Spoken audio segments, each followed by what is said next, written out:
everyone. I'm back with another Charlotte's Web chapter. Today I'm going to read chapter 14. Chapter 14 is called Dr. Dorian. The next day was Saturday. Fern stood at the kitchen sink drying the breakfast dishes as her mother washed them. Mrs. Arable worked silently. She hoped Fern would go out and play with the other children instead of heading for the Zuckerman's barn to sit and watch animals. Charlotte is the best storyteller I've ever heard, said Fern, poking her dish towel into a cereal bowl. Fern, said her mother sternly, you must not invent things. You know spiders don't tell stories. Spiders can't talk. Charlotte can, replied Fern. She doesn't talk very loud, but she still talks. What kind of story did she tell? Asked Mrs. Arable. Well, began Fern, she told us about a cousin of hers who caught a fish in her web. Don't you think that's fascinating? Fern dear, how would a fish get in a spider's web? Asked Mrs. Arable. You know it couldn't happen. You're making this up. Oh, it happened all right, replied Fern. Charlotte never fibs. This cousin of hers built a web across the stream.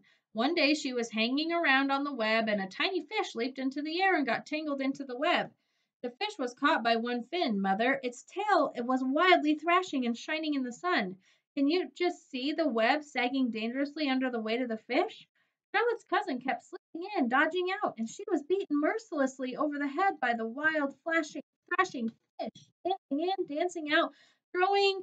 Fern, snapped her mother. Stop it! Stop inventing these wild tales. I'm not inventing, said Fern. I'm just telling you the facts. What finally happened? Asked her mother, whose curiosity began to get the better of her. Charlotte's cousin won. She wrapped the fish up and she ate him when she got good and ready. Spiders have to eat the same as the rest of us. Yeah, I suppose they do, said Mrs. Arable vaguely. Charlotte has another cousin who's a balloonist. She stands on her head, lets out a lot of line, and is carried aloft in the wind. Mother, wouldn't you simply love to do that? Yes, I would, come to think of it, replied Mrs. Arable. But Fern, darling, I wish you would play outside today instead of going to Uncle Homer's barn. Find some of your playmates and do something nice outdoors. You're spending too much time in that barn.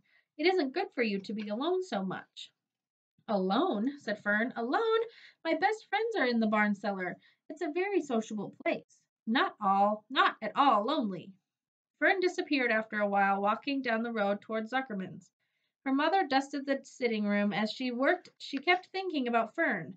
It didn't seem natural for a little girl to be so interested in animals. Finally, Mrs. Arable made up her mind. She would pay a call to old Dr. Dorian and take his advice. She got in the car and drove to his office in the village. Dr. Dorian had a thick beard. He was glad to see Mrs. Arable and gave her a comfortable chair. It's about Fern, she explained. Fern spends entirely too much time in the Zuckerman's barn. It doesn't seem normal. She sits on a milk stool in the corner of the barn cellar near the pig pen and watches animals hour after hour. She just sits and listens. Dr. Dorian leaned back and closed his eyes. How enchanting, he said. It must be real nice and quiet there. Homer has some sheep, hasn't he?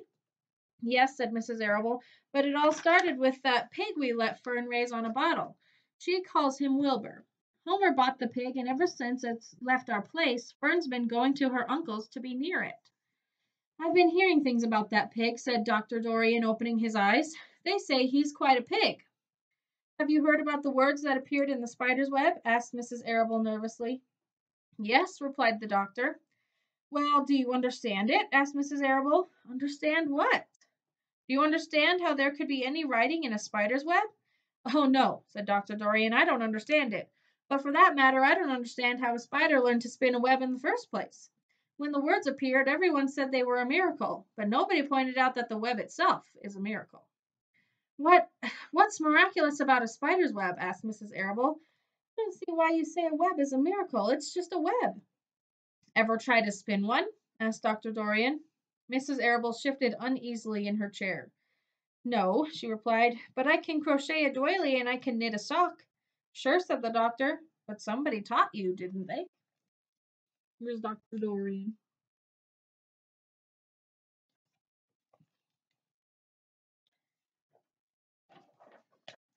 My mother taught me. Well, who taught a spider? A young spider knows how to spin a web without any instructions from anybody. Don't you regard that as a miracle? I suppose so, said Mrs. Arable. I never looked at it that way before. Still, I don't understand how those words got into the web. I don't understand it, and I don't like what I can't understand. None of us do, said Dr. Dorian, sighing. I'm a doctor.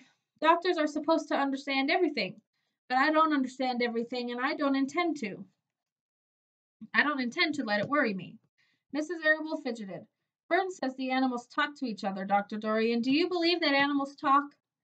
I never heard one say anything, he replied, but that proves nothing. It's quite possible that an animal has spoken civilly to me and I didn't catch the remark because I wasn't paying attention. Children pay better attention than grown-ups. If Fern says that the animals in Zuckerman's barn talk, I'm quite ready to believe her. Perhaps if people talked less, animals would talk more. People are incessant talkers. I can give you my word on that. Well, I feel better about Fern, said Mrs. Arable. You don't think I need to worry about her? Does she look well? Asked the doctor. Oh, yes. Appetite good? Oh, yes, she's always hungry. Sleep well at night? Oh, yes. Then don't worry, said the doctor. Do you think she'll ever start thinking about something besides pigs and sheep and geese and spiders? How old is Fern? She's 8. Well, said Dr. Dorian, I think she will always love animals, but I don't doubt that she spends her entire I doubt that she'll spend her entire life in Homer Zuckerman's barn cellar. How about boys? Does she know any boys? She knows Henry Fussy, said Mrs. Arable brightly. Dr. Dorian closed his eyes again and went into a deep thought. Henry Fussy, he mumbled.